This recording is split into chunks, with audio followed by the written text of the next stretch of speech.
শহীদলৈ প্ৰণাম। অশ্ৰু বেদনাৰ মাজত ভাষাহীন সময়।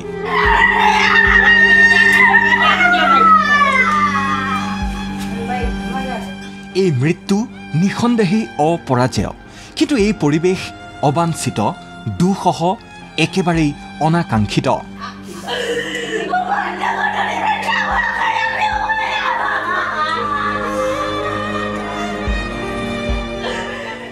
দেশ মাতৃৰ চৰণত আপোন শুনিত ত্যাগ কৰি আজি জন্মদাত্ৰী মাতৃৰ বুকু নিথৰুৱা কৰি নশ্বৰ দেহ হৈ চোতালত শুই আছে প্ৰাণেশ্বৰ কোঁচ। ঝাৰখণ্ডত নক্সালবাদীৰ আক্ৰমণত মৃত্যুবৰণ কৰা অসমৰ CRPF জোৱান প্ৰাণেশ্বৰ কোঁচে চিৰদিনৰ বাবে নীৰৱ হৈ জীৱনৰ পৰা গতি কৰিলে মৰণলৈ।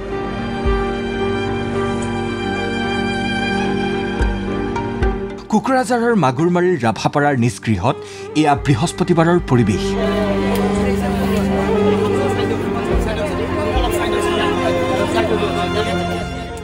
বৰজাৰ বিমান বন্দৰত বিমানযোগে শ্বহীদজনৰ মৃতদেহ অনাৰ পাছত CRPFৰ উচ্চ পদস্থ বিষয়াসকলে শেষ শ্ৰদ্ধা জ্ঞাপন কৰে বীৰ শ্বহীদজনক।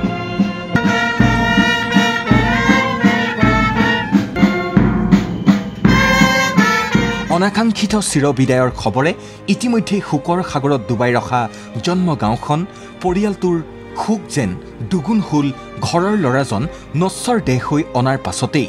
কান্দি কান্দি বাউলি হৈ পৰা পত্নীক সান্তনা বাণীৰে বুজাবনো কোনে?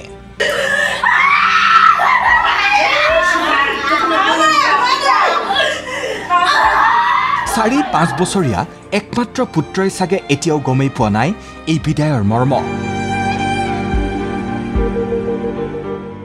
চোতালত বহি থকা ৰাইজৰ মাজত এই বিষাদঘন সময়ত কণমানিটিয়ে হয়তো বিচাৰি ফুৰিছে ধেমালিৰ সমল।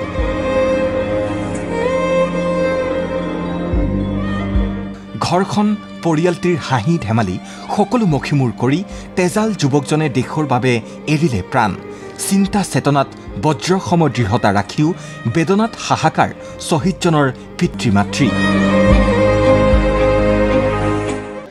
দেহৰ কাৰণে যিটো ল'ৰাটো যুঁজ দি মৰি গ'ল, তাত মোৰ ইমান নাই। মই গৌৰৱ অনুভৱ কৰিছোঁ ল'ৰাটোৰ কাৰণে, কিন্তু হ'লেও নিজৰ ল'ৰা যেতিয়া অলপ দুখ লাগে। আৰু গাঁৱৰ ৰাইজ, প্ৰশাসনৰ লগতে অগণনজনে অশ্ৰু অঞ্জলিৰে প্ৰাণহীন প্ৰাণেশ্বৰক যাচিলে শেষ শ্ৰদ্ধা।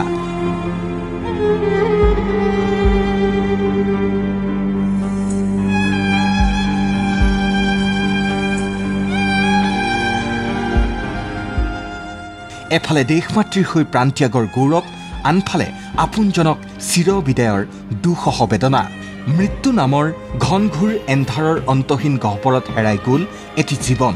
ইয়াৰ মাজতেই ৰাজ্যৰ মুখ্যমন্ত্ৰী ডক্টৰ হিমন্ত বিশ্ব শৰ্মাই প্ৰাণেশ্বৰ কোঁচৰ পিতৃৰ সৈতে ফোনযোগে বাৰ্তালাপ কৰি সমবেদনা জ্ঞাপন কৰাৰ লগতে পৰিয়ালটোলৈ 50 লাখ টকা আগবঢ়োৱা হ'ব বুলি ঘোষণা কৰে।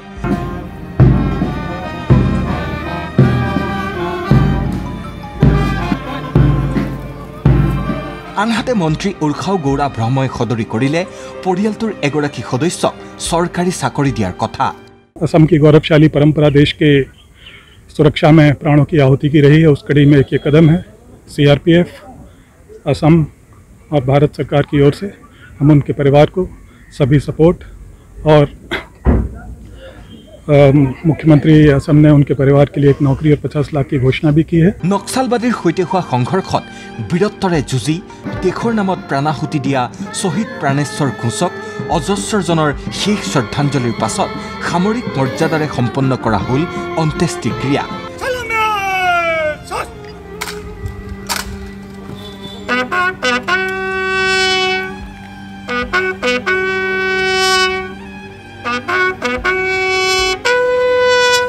চিতাৰ জুইৰ মাজত নিজৰ শৰীৰ বিলীন কৰি শ্বহীদ প্ৰাণেশ্বৰ কোঁচে যেন এই ত্যাগ আহুতিৰে কৈ গ'ল অতুল্য দেশপ্ৰেমৰ অম্লান কথা, লিখি গ'ল অপৰাজেয় মৃত্যুৰ যুগমীয়া গাথা। আজাৰাৰ পৰা দুলন কলিতা আৰু কোকৰাঝাৰৰ পৰা সঞ্জয় ৰায়ৰ ৰিপৰ্ট, ND24।